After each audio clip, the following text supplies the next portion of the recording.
Hola, bienvenidos a un video más sobre análisis de partidas de ajedrez. En esta ocasión nos toca analizar una partida jugada en el año 1895 entre el primer campeón mundial Wilhelm Steinitz y Bombard de Leven, un gran jugador de la época. La partida comenzó con la jugada E4, E5, caballo F3, caballo C6 y alfil C4. Tenemos una típica apertura italiana, a lo que siguió alfil C5, C3, caballo F6, D4. D4 es una de las posibilidades, pero la otra es D3 simplemente con un juego tranquilo. A lo que podría continuar D6, enroque corto de ambos bandos, caballo D2, A6, alfil B3, alfil A7 y H3 y tendríamos una posición que se suele jugar con maniobras. Es una posición tranquila, una posición cerrada, donde el blanco puede intentar torre 1, llevar su caballo a G3 mediante F1, intercambiar alfiles quizá N3 o quizá clavar el caballo con alfil G5. Las negras podrían intentar hacer algo similar con caballo E7, caballo G6, sacar el alfil a E6, probablemente intentando cambiarlo. Sería una partida larga y de maniobras. Pero se jugó D4 porque es lo que le gustaba a los jugadores en esa época. Simplemente abrir la posición y jugar al ataque. Siguió E por D4, C por D4. Otra posibilidad es jugar E5 en esta posición. Pero entonces suele seguir D5 y después de alfil B5, caballo E4, C por D y alfil B6. Y tenemos una posición nuevamente donde el centro está cerrado y no es lo que le gustaba a los jugadores de esa época. Por eso después de E por D4, las blancas simplemente recapturaron en D4 con el peón y después de alfil B4 se cubrieron con el caballo en C3. La otra posibilidad es jugar alfil D2, pero lo principal es caballo C3. Y aquí se jugó D5, que no es la mejor jugada. De hecho, lo que es más conocido actualmente y lo que es conocido por ser lo mejor es caballo por E4, aprovechándose de la clavada que ejerce el alfil sobre el caballo de C3. A lo que normalmente continúa enroque corto, alfil por C3, D5, molestando al caballo y evitando D5 de parte de las negras, porque si se juega B por C3, suele seguir D5 con una posición muy cómoda para el negro. Por eso, aquí se suele jugar alfil F6. Y después de torre 1 clavando al caballo, sigue caballo E7, torre por E4, D6, alfil G5 dando total prioridad al desarrollo de piezas. Después de alfil por G5 y caballo por G5 se suele jugar H6 atacando al caballo y aquí no retiramos el caballo a F3 y tampoco hacemos ningún sacrificio loco en F7, sino que simplemente se juega dama E2, creándole un problema al caballo de E7 con dos piezas y también dándole paso a la otra torre para agregarse al ataque. Aquí suele comerse el caballo simplemente y después de torre 1 podemos ver que el caballo de E7 está amenazado, está clavado y por lo tanto está totalmente perdido porque está atacado por tres piezas y no hay ninguna otra que pueda llegar a defender. Sin embargo, aquí las negras tienen una jugada salvadora que es alfil E6 que permite llegar a una excelente posición.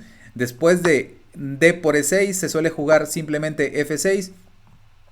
Y es verdad que las negras tienen un peón de más, pero las blancas tienen cierta compensación porque hay cierto ataque por las debilidades de las casillas blancas del negro.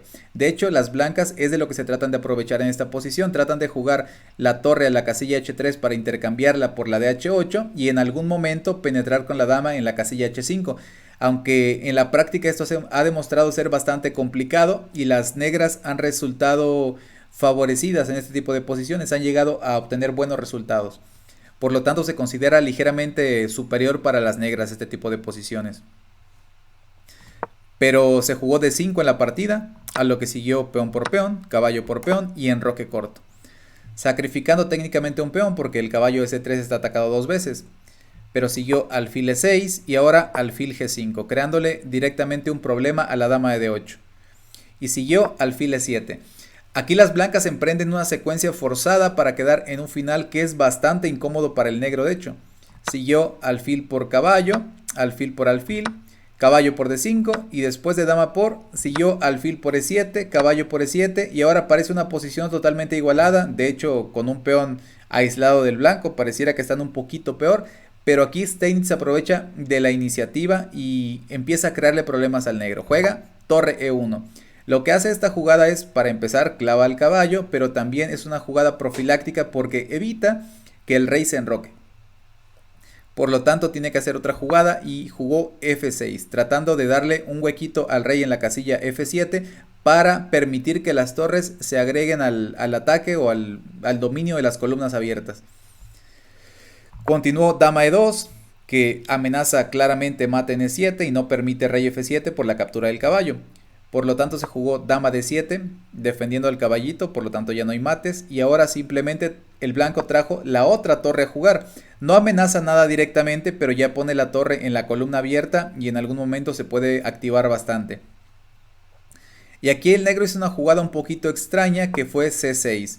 Digo que extraña porque no parece evitar nada. De hecho, las blancas no amenazaban nada directamente relacionado con esa columna, por lo tanto no parecía ser importante jugar C6 en este momento. Lo mejor probablemente habría sido seguir con su plan de jugar rey F7 y traer las torres a las columnas abiertas centrales. Porque después de C6 las blancas tienen una continuación que es bastante contundente. De hecho, jugaron D5. Lo que tiene por objetivo abrir líneas en el centro, sobre todo la columna C, y darle la casilla importante al caballo de D4 para poder ir después a E6, el cual es un punto débil del negro. Siguió C por D5 y ahora caballo D4, como dijimos, ese es el plan principal del blanco. Y ahora después de rey F7, siguió caballo E6, que es una jugada durísima que amenaza dos cosas. Por un lado amenaza penetrar con la torre en la casilla C7, atacando toda la fila 7 y atacando el peón también de B. Las negras se defendieron de esa amenaza con torre C8, pero entonces permitieron la otra amenaza que es dama G4, que crea el problema al peón de G7, pero también ve por rayos X a la dama de D7. Las negras se defendieron con G6 para evitar la captura del peón de G7, pero entonces continuó con caballo G5. El caballo no puede ser capturado porque entonces se perdería la dama de D7. Por lo tanto, la única posibilidad del negro es regresar a defender a su dama. Ahora, si comemos a la dama, pues simplemente el rey captura y no habremos ganado nada. Sin embargo, aquí el blanco empieza una combinación fantástica. Juega torre por E7.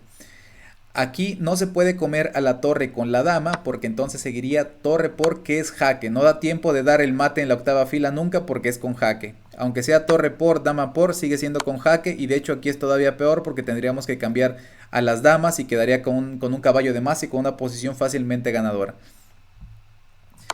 Y si come con rey, que pareciera ser la otra posibilidad y la variante principal, después de rey por E7 seguiría torre E1, rey D8, la otra posibilidad es que el rey vaya a D6, que parece que dura un poquito más, a lo que podría continuar dama B4, rey C6, torre C1 y sería mate, por ejemplo. Y después de rey C6, después de rey D8 continuaría caballo E6, atacando al rey y también quitándole la casilla de escape. Tendría que continuar rey E8, pero con caballo C5 simplemente ganamos la dama. Después de torre por E7 entonces no puede tomar de rey, por lo tanto jugó rey F8. Tampoco puede tomar de dama como dijimos porque se pierde la torre de C. A lo que continuó torre F7 jaque, otra vez no se puede tomar con la dama porque se pierde la torre de C8 con jaque. El rey tiene que seguir escapando para el otro lado y entonces torre G7 otra vez. Otra vez no se puede comer con rey porque se pierde la dama y no se puede comer con dama la torre porque se pierde la torre de C8 con jaque. Continuó rey H7 y ahora torre por H7 y en esta posición las blancas en lugar de abandonar simplemente se pararon, se fueron del lugar del evento y en un acto de completa descortesía no volvieron al tablero y simplemente dejaron correr su tiempo hasta que se les acabara. Aquí en esta posición Steinitz dio una variante donde él aseguraba que era mate forzado y que es de la siguiente forma. Si rey G8 seguiría torre G7 otra vez y después de que el rey regrese a H8 continuaría dama H4 jaque, rey por torre, dama H7 jaque, rey F8, parece que todo es forzado, dama H8, el rey tiene que ir forzosamente a E7 y entonces dama G7 jaque, rey D8 y ahora dama F8 jaque. La dama tiene que cubrir, no tiene otra opción, no puede escapar porque la torre de C1 le cubre los escapes, así que tiene que jugar dama E8, a lo que podría continuar caballo F7 dando jaque al rey. El rey tiene que ir a fuerza a D7, pero entonces dama D6 daría jaque mate al rey negro. Bueno amigos, eso ha sido todo, espero que les haya gustado este breve análisis. No olviden darle like al video, suscribirse, compartir y activar la campanita. Hasta la próxima.